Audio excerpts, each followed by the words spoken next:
Hello everybody, welcome to pre edify. तो आज हम लोग पढ़ने वाले हैं क्लास 9th ज्योग्राफी का फर्स्ट चैप्टर, जो कि है इंडिया साइज एंड लोकेशन। ये वन शॉट लेक्चर है। हाँ, तुम लोगों को तो पता ही होगा, ये चैप्टर बहुत छोटा है। तो चलो स्टार्ट करते हैं। देखो, पहले हम लोग जान लेते हैं कि ये चैप्टर हम लोग पढ़ने क्या वाले हैं। हम लोग इंडिया की साइज, लोकेशन के बारे में जानेंगे। उसके बाद हम लोग जानेंगे इंडिया एंड द वर्ल्ड के बारे में, कि इंडिया कहाँ पे लोकेटेड है वर्ल्ड में। देन हम लोग देखेंगे इंडिया की नेबरिंग कंट्रीज कौन सी हैं। तो इस चैप्टर में आगे बढ़ने से पहले let's first know two terms which are latitudes and longitudes of course. So what are latitudes? लेटा हुआ लैटिट्यूड, ऑफ कोर्स। ये तो बहुत फेमस डायलॉग है अभी। देखो, लैटिट्यूड्स जो हैं वो इमेजिनरी हॉरिजॉन्टल लाइंस होते हैं। ये कहीं पे बनाए हुए नहीं हैं, बट ये जो हमारे ग्रीक स्कॉलर्स थे, उन्होंने एंशियंट टाइम्स में इसको डेवलप करा था, ताकि हम लोग जो है वो किसी भी चीज़ की लोकेशन को लोकेट करना, किसी चीज़ को आसान कर सकें। ठीक है, ग्लोब पे ये ईस्ट वेस्ट डायरेक्शन में बने हुए हैं। ये सब याद करने की चीज़ें नहीं है, सिर्फ समझने के लिए। ठीक है, देखो हम लोग ये हमारा देखो, ये हमारे सारे लैटिट्यूड्स जो है वो एक दूसरे से क्या है, पैरेलल है। एंड मैथ्स में तुमने तो पढ़ा ही होगा कि parallel lines never meet. So therefore जो डिस्टेंस है between each and every latitude at any place, वो हमेशा क्या है, इक्वल रहेगा। ठीक है, और ये एक फैक्ट याद रखना है तुम लोगों को। ठीक है, आगे चैप्टर में काम आएगा। और हमारा जो इक्वेटर है, ये बीच में जो हमारी ये लाइन जा रही है, ये इक्वेटर है। इसको हम लोग 0 डिग्री मानते हैं। मतलब यहाँ से आगे हम लोग बढ़ेंगे तो 1 2 3 4, तो ऐसे हम लोग काउंटिंग करते हैं। ठीक है, ये हमारा मेन रेफरेंस लाइन है। अब हम लोग जानते हैं लॉन्गिट्यूड क्या होता है। तो लॉन्गिट्यूड्स जो है वो भी इमेजिनरी लाइंस है, और ये क्या होती है, ये वर्टिकल होती हैं। ओ सॉरी, ये वर्टिकल नहीं बन पाया, बट ये जो है ये वर्टिकल होती हैं। एंड ये हमारी, देखो, ये मीट कर जाती हैं, ये पैरेलल नहीं होती हैं टू ईच अदर।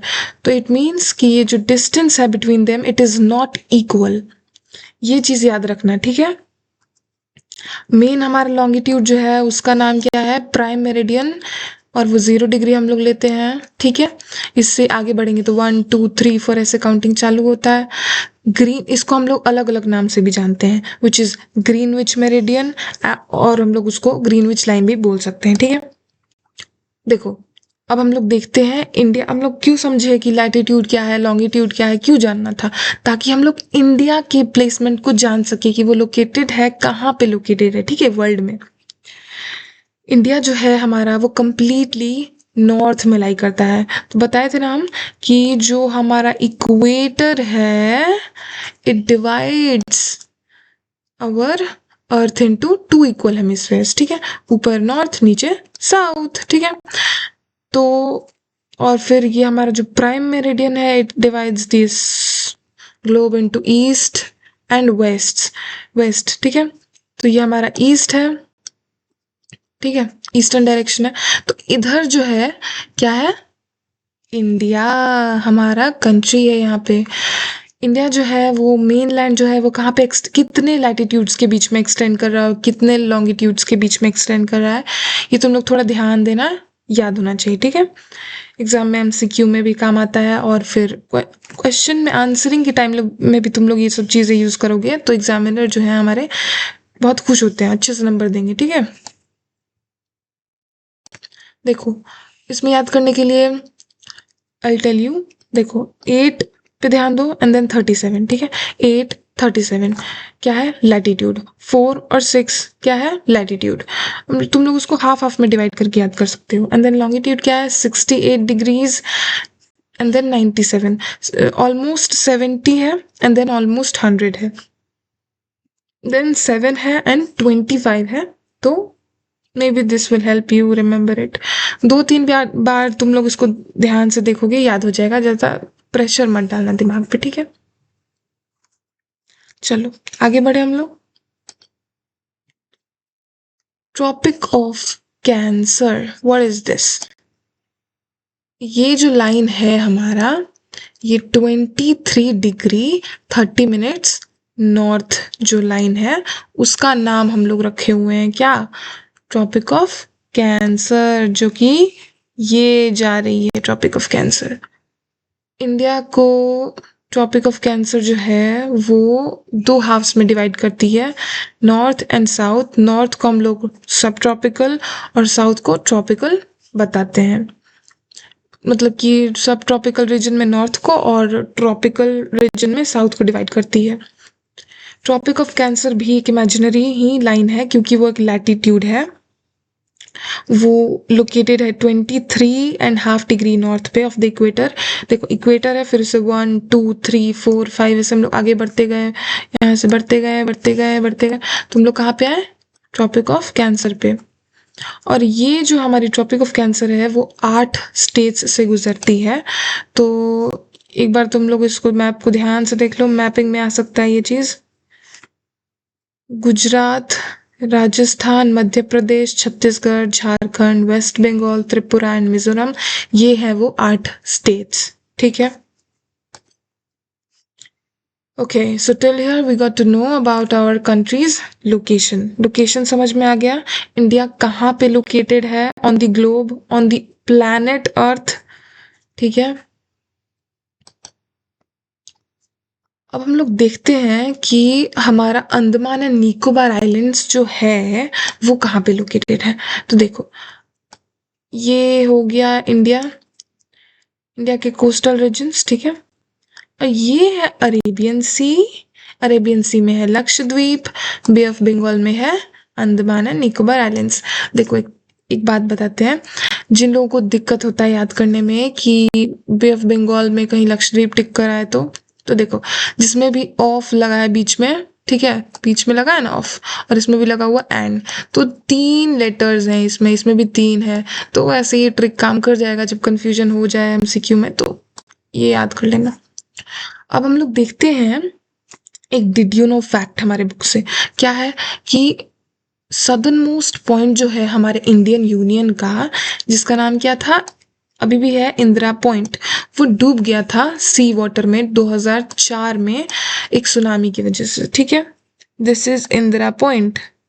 ठीक है,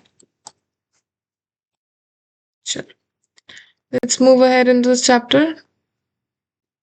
और अब हम लोग जानेंगे इंडिया के साइज के बारे में। इंडिया कितना बड़ा है, तो इंडिया बहुत बड़ा है, इतना बड़ा है कि वो वर्ल्ड का 7th लार्जेस्ट कंट्री है। Oh my God. और ये एरिया कितना है, 3.28 मिलियन स्क्वायर किलोमीटर, जो कि वर्ल्ड का 2.4% लैंड एरिया है।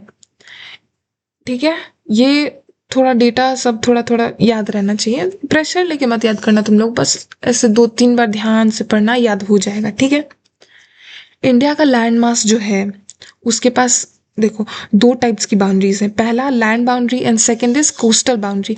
अभी ये लैंड बाउंड्री तो बहुत आसान है कि लैंड बाउंड्री मतलब कि हमारे जो इस पार है उधर भी लैंड है, उधर भी, और उस पार भी क्या है, लैंड ही है, ये सब लैंड है, जमीन है, पानी तो नहीं है इधर, तो ये सब क्या है, लैंड बाउंड्रीज है। ओके, एंड देन ये जो है हमारी सदर्न कोस्ट लाइन है ये, क्यों, क्योंकि कोस्ट लाइन मतलब कि इस पार तो हमारा जमीन है लेकिन उस पार क्या है, पानी है। ठीक, लैंड बाउंड्री कितनी है, 15,200 किलोमीटर। और कोस्ट लाइन, अब देखो यहाँ पे सिर्फ कोस्ट लाइन नहीं लिखा है, यहाँ पे कितना लिखा है, टोटल कोस्ट लाइन लिखा है। ये टोटल कोस्ट लाइन क्यों लिखा है, क्योंकि हमने पढ़ा था हमारे अरेबियन सी में क्या है, लक्षद्वीप, और बे ऑफ बंगाल में क्या है, अंडमान एंड निकोबार आइलैंड, तो उनकी भी जो कोस्ट लाइन है उसको भी हमने इसमें ऐड किया हुआ है, तो इसलिए ये टोटल है। ठीक है, इंक्लूडिंग आइलैंड्स, यहाँ पे लिखा हुआ है ना, इंक्लूडिंग आइलैंड्स। कितना है हम लोग कोस्ट लाइन, एक बार बोलो, 7,516.6 किलोमीटर। हम लोग जाने कि इंडिया जो है वो 7th लार्जेस्ट कंट्री है वर्ल्ड में, तो बाकी की 6 कंट्रीज जो हमसे भी बड़ी हैं वो कौन सी हैं, they are Russia, Canada, US, China, Brazil, Australia and then comes India.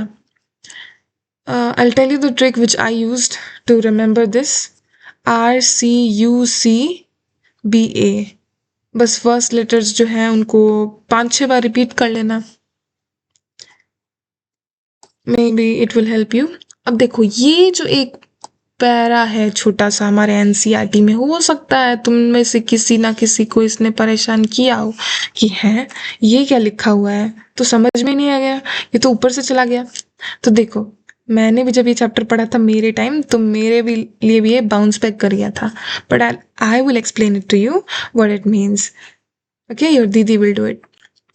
India जो है, India is bounded by young fold mountains in the north west, north and north east. ये तो समझ में आ गया कि हाँ हमारा पूरा नॉर्थ वेस्ट ईस्ट और नॉर्थ में क्या है, हमारी यंग फोल्ड माउंटेन्स हैं। लेकिन फिर यहाँ पे क्या लिखा है कि south of about 22 degree north latitude, देखो हम लोगों का जो लैटिट्यूड है, तो वो जो 22 डिग्री वाला आता है हमारा लैटिट्यूड, ठीक है, लेटा हुआ लैटिट्यूड, तो वहाँ से उसके जो साउथ है, उसके साउथ से क्या होता है कि हमारा जो मेन लैंड है इंडिया का, वो टेपर होना चालू हो जाता है, विच मीन्स वो पतला होना चालू हो जाता है। ठीक है, मानो कि ये है 22 डिग्री वाला जो लाइन है, तो इसके साउथ से हमारा इंडिया जो है वो उसकी जो विड्थ है वो पतली होनी चालू हो जाती है, एंड वो एक्सटेंड होती है और होते होते होते इंडियन ओशन में आती है, और इंडियन ओशन को 2 पार्ट्स में डिवाइड कर देती है। ठीक है, आ गया समझ? चलो आगे बढ़ते हैं।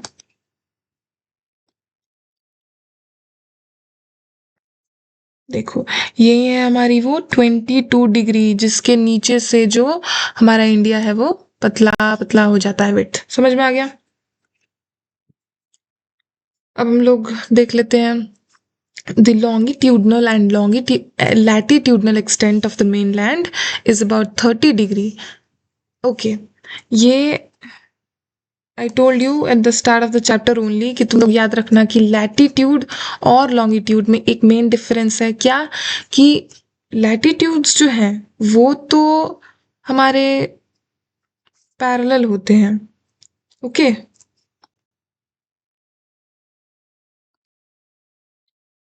तो देखो लैटिट्यूड्स जो हैं वो तो एक दूसरे के क्या है, पैरेलल है। ठीक है, तो इस वजह से जो डिस्टेंस है उनके बीच में वो हर एक लैटिट्यूड के साथ इक्वल ही रिमेन रहता है। ठीक है, रह जाता है, वो बढ़ता या घटता नहीं है। लेकिन लॉन्गिट्यूड्स जो हैं वो पोल्स पे मीट कर जाते हैं, तो जो डिस्टेंस है उनके बीच में it keeps on decreasing and decreasing and decreasing as it comes closer to the poles.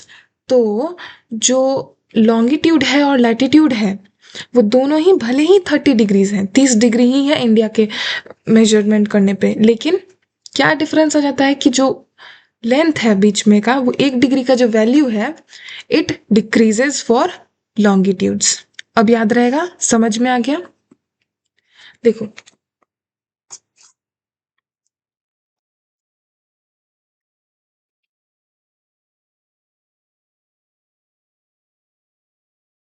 देखो अब हम लोग देखेंगे जो टाइम डिफरेंस है हमारे, देखो from Gujarat to Arunachal there is a time gap of 2 years। Gujarat से अरुणाचल के बीच में टाइम गैप है 2 hours का। इसलिए हम लोग जो हैं वो standard meridian of India which is 82 degrees 30 minutes passing through Mirzapur, उसको स्टैंडर्ड टाइम ले लेते हैं हमारे पूरे कंट्री के लिए। ये 2 hours है। ठीक है,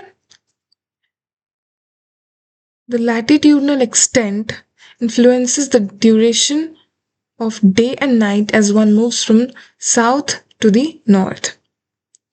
लैटिट्यूडनल एक्सटेंट जो है हमारा, मतलब कि जो लैटिट्यूड्स जो लेटे हुए लाइंस हैं उनसे हम लोग जितना ही साउथ मूव करते हैं, from south to the north, तो जो duration of day and night है वो डिफर करता है। क्यों?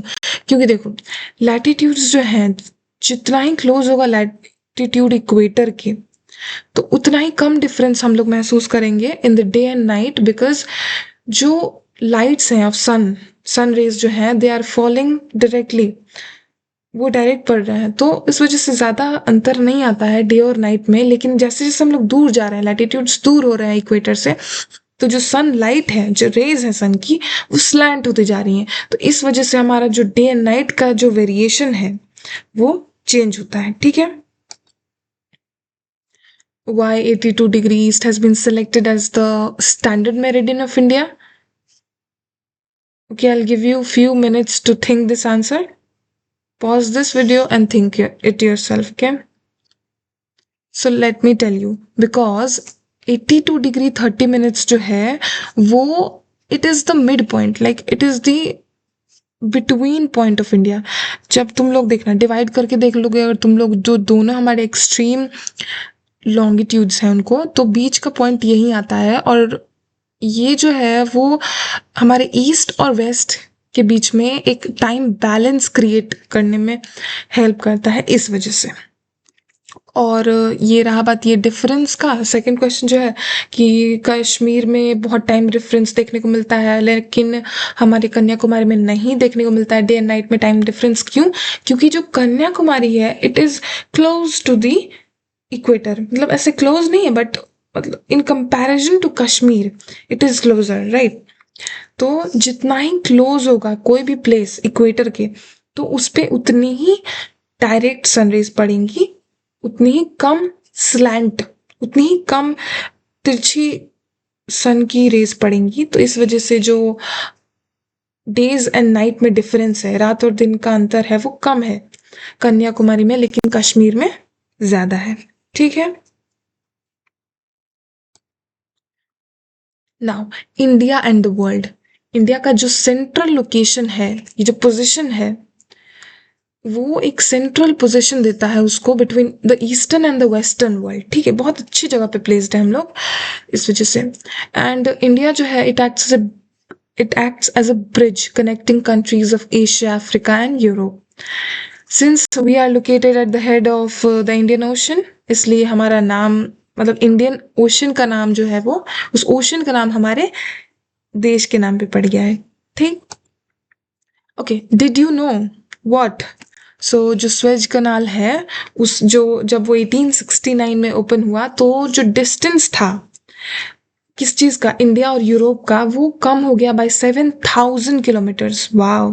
देखो पहले हम लोगों को ऐसे घूम के जाना पड़ता था, बट आफ्टर द स्वेज कनाल हम लोग ऐसे आ सकते हैं, तो इस वजह से डिस्टेंस गॉट रिड्यूस्ड।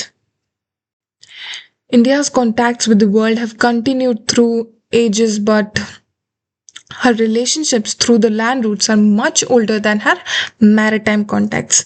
मतलब क्या कि हमारे जो मैरिटाइम कॉन्टैक्ट्स हैं, मतलब पानी से जब हम लोग ट्रैवल करके दूसरे देश से ट्रेड करना और कॉन्टैक्ट्स बनाना चालू किए, उससे पहले से हम लोग जो है लैंड रूट से जाकर लोगों से कनेक्ट करना चालू कर चुके थे। ठीक।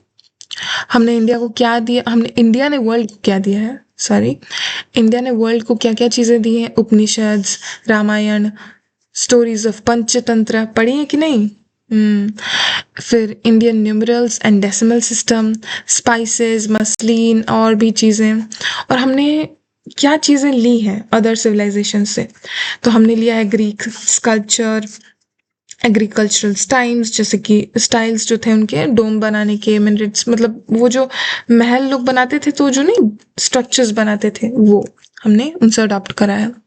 Let's see India's neighbours. In countries जो कि हमारे साथ लैंड बॉर्डर्स शेयर करती हैं, तो 7 कंट्रीज हैं। देयर आर 7 कंट्रीज जिनके साथ हम लोग लैंड बॉर्डर शेयर करते हैं। Pakistan, Afghanistan, China, Nepal, Bhutan, Bangladesh and Myanmar. और इंडिया जो है वो 2 आइलैंड नेशंस के साथ में अपना कोस्टल लाइन मतलब शेयर तो नहीं करता, बट नेबरिंग आइलैंड नेशंस हैं, वो हमारे नेबर्स हैं, हमारे श्रीलंका है और एक मालदीव्स है। जैसे 2 हमारे आइलैंड्स हैं, वैसे ही 2 हमारे आइलैंड नेशंस नेबर्स भी हैं। ठीक है।